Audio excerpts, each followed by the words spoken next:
As early as the 1900s, stagecoaches delivered traveling libraries to Idaho settlements, mining camps, and outposts. The wooden boxes contained volumes for every age and every interest.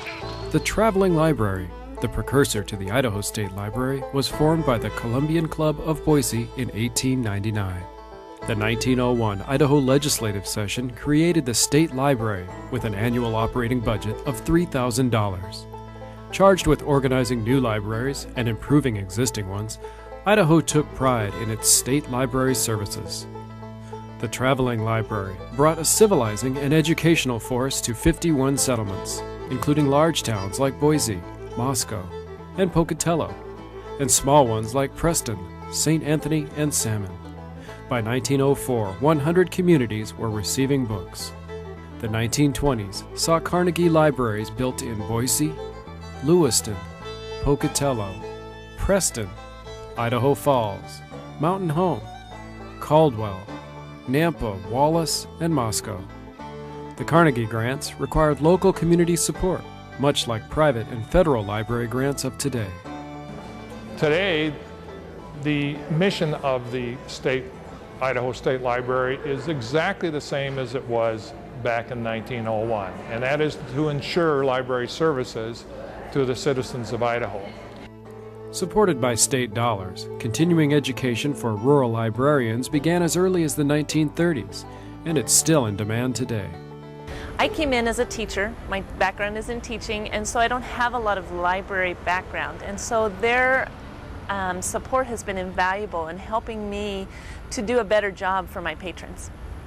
Through their support and encouragement, I was able to go ahead and get my degree and become a professional librarian. As the years progressed, the State Library continued to deposit collections of books throughout the state. Today, the collection at the Idaho State Library focuses on providing materials to state agencies and government information to the public. One of the things we do as a bureau is we serve as technical and experts to our customers, and our customers include everything from legislators to hospital administrators to local community coalitions, Department of Education, other agencies. And while most of us at the Bureau of Health Promotion already have a lot of the expertise in picking up a lot of our own searches, what we don't have, that commodity that's elusive, is time. And utilizing the staff here, it's like they save us the time. I've been using the State Library for about the last 4 years, checking out videos on how to run meetings, more bloody meetings by John Cleese, providing better customer service by Lily Tomlin, and these have been very helpful at our staff meetings on leading discussions and how people can do our jobs better and helping people find work and helping employers fill their job needs. In 1957, the Idaho legislature more than doubled the state library's budget, allowing the agency to receive federal grants. With these monies, local libraries demonstrated innovative services, such as bookmobiles and children's story times. These early grants were the precursors of $900,000 in federal funds administered by the State Library in Idaho today. After the Library Service Act was revamped in 1964, federal dollars went toward library buildings. The final grant was awarded in 1998. In 1973, a new program, the Talking Book Library, began to serve people whose disabilities made it difficult for them to use printed materials. I love to read. I thoroughly enjoy those books. And then when we bought a sailboat a couple of years ago, I actually got some books on sailing from here, and by reading those, I actually learned more than anybody else in my family about how to handle the boat and things like that. So I'm kind of the person in charge out there right now because I know what I'm talking about. So, and all that was through talking books. So over the years, they've done a lot for me. In the mid-70s, the State Library ushered in technology by awarding library automation grants. That legacy continues today through Lily, the library's Linking Idaho network. The network hosts the popular Lily databases, paid for by state dollars. Plans call for Lily to offer a statewide virtual library catalog and a government information locator service. The State Library strives to reach new frontiers by working with libraries to offer high-tech services. And while high-tech may be the wave of the future, equally important is the high touch afforded through local librarians. Networks throughout Idaho are the models for future programs. The network that I'm involved with is named ValNet. Essentially, it's a consortium of public and school, academic, and even a couple of special libraries.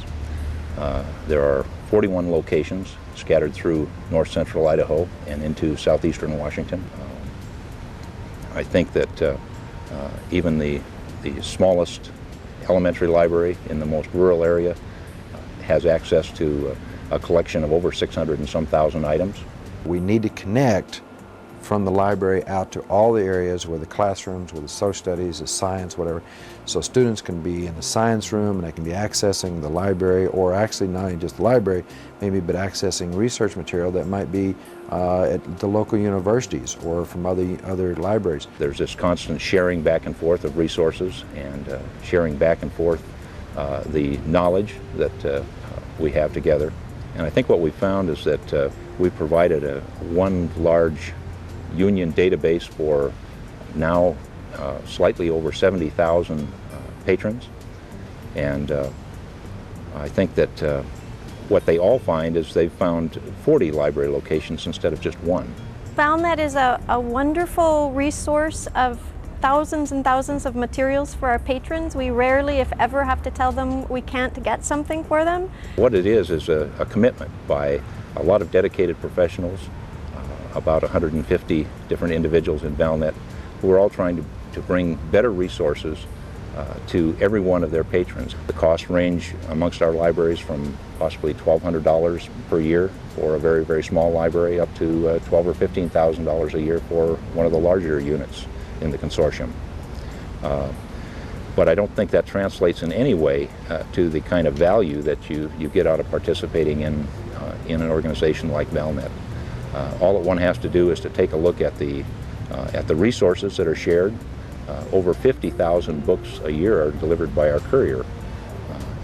So that means that every year, every ValNet library participates and shares that reward. If you take the average cost of a book of, say, $30 or $40 times 50,000, that's bigger than the entire combined book budget of all the participants. Through networks like ValNet and other partnerships, the State Library works to impact lives on the community level, delivering both books and bites. Although library books no longer arrive by stagecoach, Idaho citizens still look forward to library services, whether they come from a traditional library building or through a computer 24 hours a day.